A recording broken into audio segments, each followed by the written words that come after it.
O programa Aras e Raças começa agora uma série especial sobre o cavalo pantaneiro. Eu vim a Poconé, berço dessa raça aqui no Pantanal Mato Grossense, para mostrar um pouquinho da história deste que é conhecido como o cavalo nadador. Um animal feito para o Pantanal. Aqui nessa planície alagada, nenhum outro raça pode suportar tanta exigência. Só o cavalo pantaneiro. Você vai conosco visitar alguns aras que fizeram a história deste animal que descende de cruzamentos de animais com origem ibérica e nativos aqui desta região que compõe um dos mais estudados biomas de todo o mundo. Você vai embarcar com a gente nessa aventura que vai mostrar um pouquinho deste que é um cavalo insuperável na água, incomparável no seco. O Aras e Raças começa agora a falar de cavalo pantaneiro. O cavalo pantaneiro surgiu na chegada dos colonizadores portugueses e espanhóis mais de 500 anos atrás, quando cavalos das raças lusitana e andaluz cruzaram com animais nativos da região.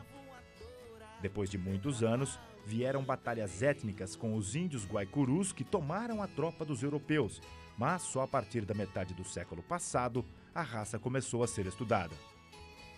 O pantaneiro fazia uma seleção inversa, porque o cavalo era tudo para ele. Ele transportava,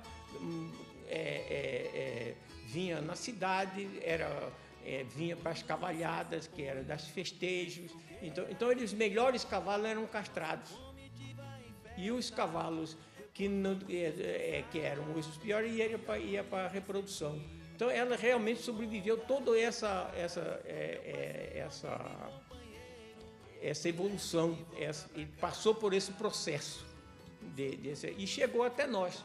E eu tive, não sei se foi a felicidade ou a infelicidade, não sei, até mesmo ainda na escola, eu me formei, estudei o curso científico em Uberaba, mas o curso superior acadêmico fiz em Goiânia, na Escola de Medicina Veterinária de Goiânia, e lá eu conheci Luiz Rodrigues Fontes, através do meu professor, que ele falava: tem alguém aí de Mato Grosso? Eu falei: não, tem Joaquim, é um sujeito. Aí fui conhecer o professor Fontes. Conheci ele, falava do cavalo para mim, mas eu não tinha aquela...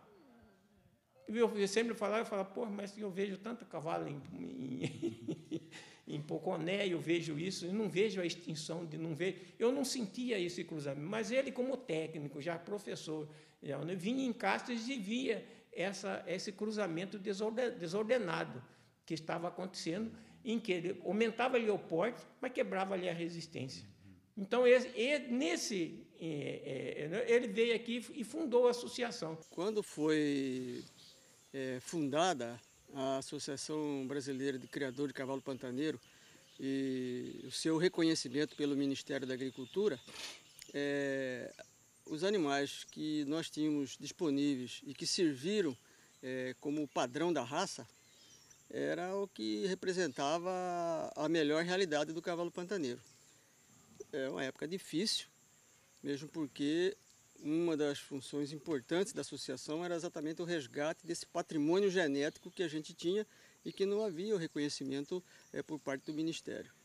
E isso evoluiu, é um tempo atrás. E lógico que isso, com o passar do tempo, vai havendo um melhoramento, exatamente com a seleção e, lógico, com o aumento do número de indivíduos que estariam, vamos dizer, presentes nesse sistema produtivo que se criou após a fundação da associação. No dia que terminou o curso, ele me deu um jantar, que outro dia eu vim embora. No dia que ele jantamos, tomamos umas e outras, no hotel ele bateu na minha perna e falou: Joaquim, o que eu tinha de fazer para bem do cavalo em Mato Grosso eu já fiz. Daqui para frente está nas suas mãos. Se o cavalo for bem, todo mundo vai grudar no rabo do cavalo. Não precisa se preocupar com isso. Mas se o cavalo tiver um problema, você vai ser o único culpado. Pronto, naquela hora eu assustei. Até então eu estava indo na juventude. E aí vinha a adaptação ao meio, que o meio fez a raça. Aí é que nós temos que o meio, nós não podemos fugir do meio, não, senhor. técnicos que está pensando em que vai, não é? Ele se erra. O meio vai dizer, e somente aí vai nos dar o que nós vamos fazer do cavalo daqui para frente. Está entregue de mundo, né? Para que possa tocar à frente esse. Hoje está fácil, já está mais o fenotípico já está direcionado, o genotípico precisa ser mais bem aperfeiçoado, e isso aí daqui para frente, né? Tem que ter gente nova. Ele fala da geração que já chegou em casa própria e pronta, com as devidas homenagens aos homens que formataram a raça. Foram tantos os benefícios, as virtudes oferecidas pelo cavalo pantaneiro, que a raça começou a se organizar lá fora. Até que em 1972 nasceu a Associação Brasileira dos Criadores de Cavalo Pantaneiro. Esse espaço foi organizado apenas para reunir as lideranças que trabalhavam em prol da raça. Porque a verdadeira aptidão, o habitat natural deste animal querido por todos, vai além de uma casa construída no meio da cidade de Poconé, berço do pantaneiro. O habitat natural, onde ele se desenvolve, onde ele vive como ninguém, é exatamente no campo. O cavalo pantaneiro ele é moldado, tem 380 anos, 400 anos de moldagem. A natureza moldou ele. Muito mosquito, a seca muito brava, a enchente mais ainda, temperaturas de 45 a menos 2 graus no Pantanal, a gente tem dados, né?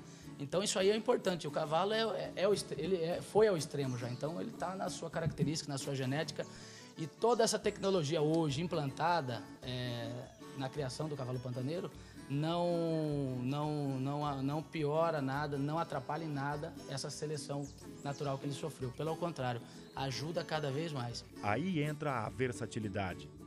O cavalo pantaneiro foi além das pistas de laço comprido e abocanhou títulos em outras modalidades, como lembra orgulhoso o atual presidente da Associação Nacional.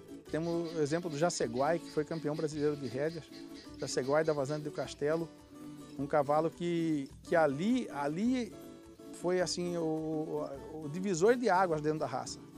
Nós conseguimos fazer esse cavalo, o Ayrton Bach, a família Bach, conseguiu fazer esse cavalo campeão brasileiro de rédeas. O cavalo ia para a Itália disputar o campeonato mundial de rédeas. No seco e no molhado, o cavalo pantaneiro cresceu.